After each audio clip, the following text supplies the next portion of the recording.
a senhora Juliana Oliveira Domingues, que representa, além do IBCI que já falou, a Faculdade de Direito de Ribeirão Preto da USP. Então, pela ordem de inscrição, passaria então a palavra para a senhora Juliana por 10 minutos.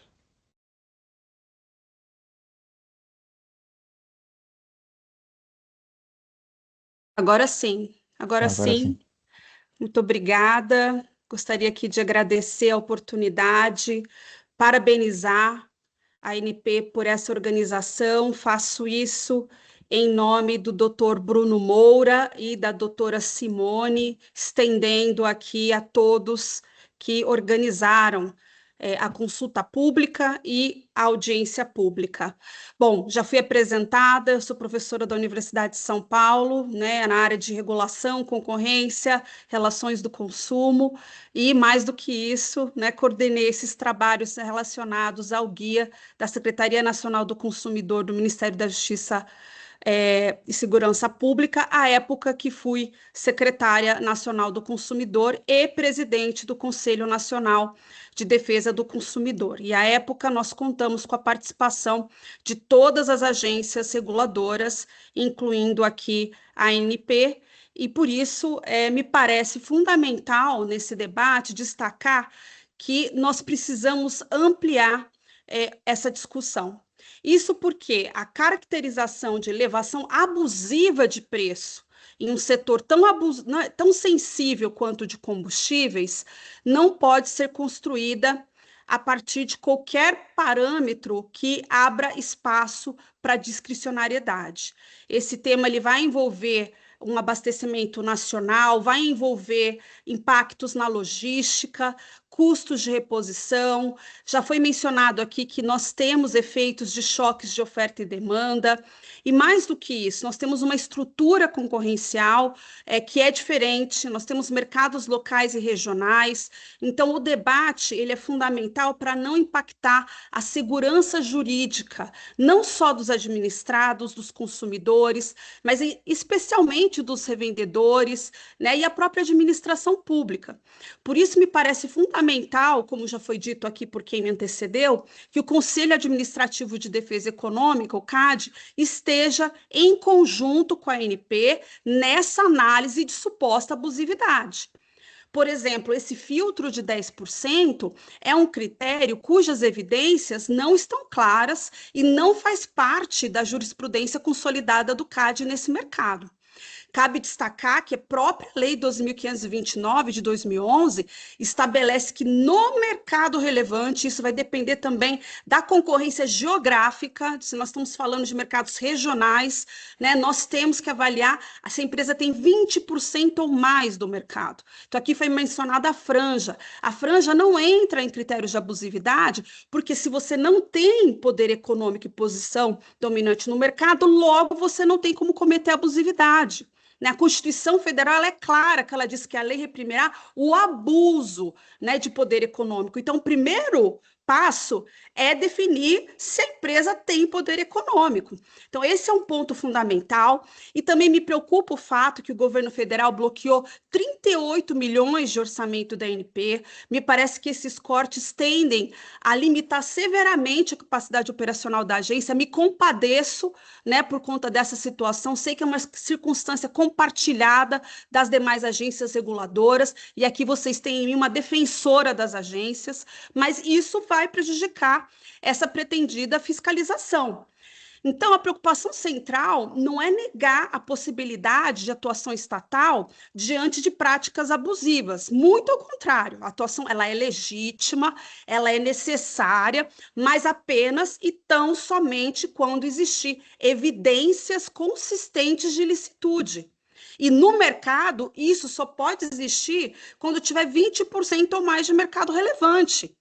Isso é um ponto fundamental, isso está construído na matéria sancionatória do direito concorrencial. Aqui eu não mencionei, mas eu fui procuradora do Conselho Administrativo de Defesa Econômica, o CAD, e isso pode sujeitar as decisões da ANP à judicialização e à reversão no Poder Judiciário. A gente não pode presumir abusividade apenas porque houve um aumento de preço e nem transferir para o agente econômico o ônus de afastar uma acusação construída sem metodologia objetiva. Então, essa matéria, como ela tem um histórico do CAD, que avalia décadas a elevação de preço, CAD, que é uma autarquia federal que regula a concorrência, reconhecida internacionalmente, o CAD sabe que o aumento ele pode decorrer de múltiplas causas legítimas. Esse aprendizado do CAD precisa existir nesse debate, porque sem essa calibragem, há um risco relevante e não desprezível de judicialização. Foi o que nós vimos na pandemia, quando eu fui secretária nacional do consumidor, quando as autoridades locais quiseram fazer interferência, estabelecer o que era abusividade, por exemplo, em mensalidades escolares, isso foi revertido no STF. Então, uma regulação desparametrizada que permita caracterizar a abusividade sem critério suficientemente objetivo, além de criar essa insegurança jurídica, vai aumentar o contencioso administrativo, o judicial, vai gerar questionamento de legalidade, motivação, proporcionalidade, o devido processo legal, a coerência dessa atuação estatal. Então, esse risco ele é muito sensível quando a administração reconhece, como já reconheceu, a existência de choques exógenos, né, que aqui foi mencionado, né, são circunstâncias excepcionais que afetam custos e abastecimento, como foi a pandemia também.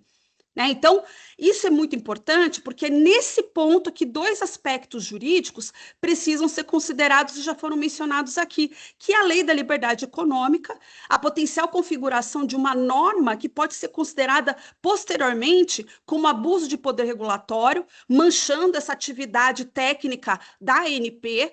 Né? Nós temos aí já outras decisões do Ministério da Fazenda, dentro da Secretaria, né, que trata desse tema, identificando normas nesse sentido, então nós temos que evitar isso. E, além disso, a aplicação da LINDB, que ela vai assumir um papel central. O artigo 20 da Lei de Introdução às Normas do Direito Brasileiro exige que as decisões administrativas considerem as consequências práticas. Então, não basta afirmar em abstrato que determinado aumento pode ser abusivo. Temos, antes da autuação e antes da imposição de sanções, avaliar os efeitos dessa intervenção, o que ela vai produzir no mercado, na oferta, nos incentivos ao agente econômico, sobre a continuidade do abastecimento, a proteção efetiva do consumidor, porque menos oferta para o consumidor é uma geração negativa de bem-estar. Né? Então, a gente tem que pensar na normativo e, ao mesmo tempo, pensar que essa norma pode servir como um reflexo para que outras agências façam o mesmo, e cada uma vai parametrizar o que é um preço abusivo ou não, o que é inconstitucional. Né? Então, eu relembro aos reguladores que a LINDB impõe uma racionalidade decisória consequencialista, que seja transparente, motivada, especialmente quando a decisão pública puder gerar esses impactos regulatórios que são econômicos e socialmente relevantes. Tá? Então, a contribuição apresentada formalmente, que já foi apresentada também por e-mail, propõe que a ANP avance nesse debate, que ela realmente considere as fases do guia da Senacom e do CNDC, ou seja, decisão fundamentada sobre atuar ou não atuar, a identificação de choques de oferta e demanda, a verificação de causalidade entre reajuste e fatores econômicos, análise econômico-jurídica casuística e também que faça essa avaliação consequencialista, porque a LINDB, ela precisa ser tratada como etapa prévia, não posterior. Tá? Então, é fundamental nesse debate, e aqui faço essa sugestão para a ANP, né, que ela construa uma metodologia juridicamente segura, economicamente consistente e institucionalmente coordenada para identificar esses abusos reais sem transformar variações de preços em presunções de infração. Então, a ampliação desse debate envolve a definição de critérios mais objetivos,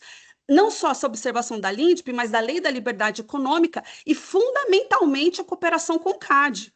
Porque senão nós vamos ter decisões muito diferentes de uma construção de mais de 20 anos jurisprudencial do Conselho Administrativo de Defesa Econômica. Isso vai afetar os mercados, vai afetar, né, inclusive, a reputação da agência, a proteção efetiva do consumidor, porque isso reduz muito a oferta, né? Quem que vai querer agir no mercado, né, dentro de uma situação de imprevisibilidade? Então, nós precisamos garantir essa previsibilidade regulatória, o adequado funcionamento do mercado mercado de combustíveis, e aqui, né, rogo para que realmente o debate avance para objetivos mais claros, para caracterização dentro de um ambiente de segurança jurídica, para evitar a judicialização e, mais uma vez, que a agência reflita sobre a aplicação da LINDB e análise de consequências práticas para calibrar institucionalmente aquilo que se pretende regular antes de uma atuação sancionatória.